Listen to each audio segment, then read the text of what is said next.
Už nevidí prvú budovu, ktorú sme namalovali. To bude zaujímať? Samozrejme, že áno, takéto veci zaujímajú. Kristýnka.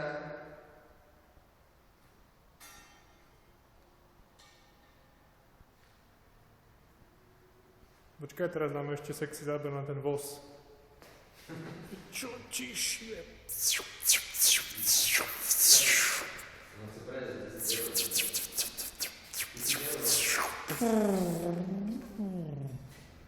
Dobre, prvá miestnosť, ktorú sme malovali. Co som maloval ja? No určite, Mišo. Ty si maloval čo, prosím, na tejto miestnosti? Toto? Celú túto stranu som maloval ja. Opravoval. Tento kúsek iba. Ja som to celé opravoval. Nevidíš, som maloval, pozri sa. Vidíš tam tie dve farby? Vidíš, nie? Hej. No. Som asi neviem, čo sa stalo. Tak. Ešte zakývaj. Ahoj.